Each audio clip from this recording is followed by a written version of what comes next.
So far, we've considered the question of if you're given a sample size, how can you use that sample to estimate a population parameter? And then what's the margin of error? And remember, our margin of error for confidence intervals is the z-value times population standard deviation divided by square root of n. Well, now we want to consider a different question. What if you are given a certain margin of error, maximum margin of error that you want? How big do you have to pick the sample size? Because remember, as you increase the sample size here, the standard deviation of the sampling distribution decreases. That decreases the margin of error. So for example, we want to estimate the mean time it takes for a pain medication to take effect to within 5 minutes. That's our margin of error.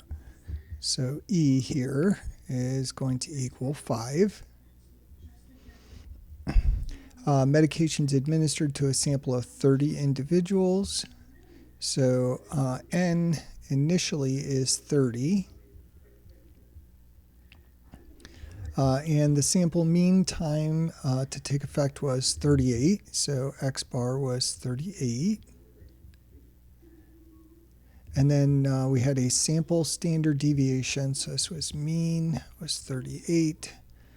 N was 30, and then we had a sample standard deviation of 5.5. So S was 5.5. How large here, question is how large must the sample size be to get the desired estimate, so within 5 minutes, with 99% confidence? So our margin of error formula is here, and if we take that and solve it for the sample size, we get this formula. So the z-value times sigma over the margin of error squared.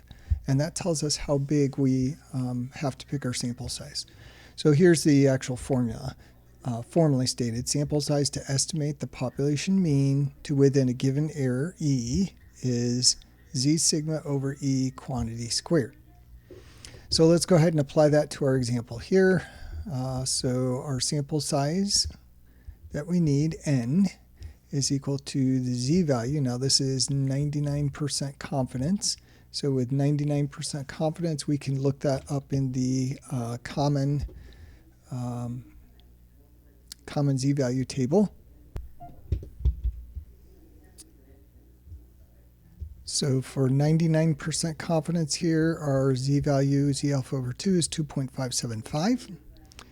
So we want z times sigma over the margin of error squared. So z is 2.575. And we don't have sigma here, but we do have s, 5.5.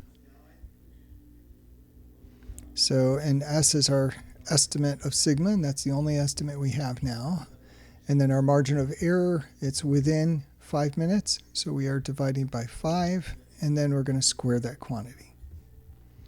So if they gave us the population standard deviation, we would use it here, but since they didn't, all we know is S, so we have to use S.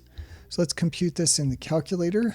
So 2.575 times 5.5 is our S divided by 5. So 5.5 divided by 5, that's what's inside the square root, 2.8325, and then we are going to square that, so 8.02. So this is 8.02, and with sample size, we always round up. So this is approximately 9.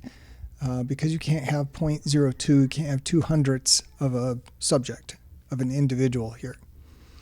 So we only need 9 individuals in our sample to get within 5 minutes of the margin of error within 5 minutes of the actual.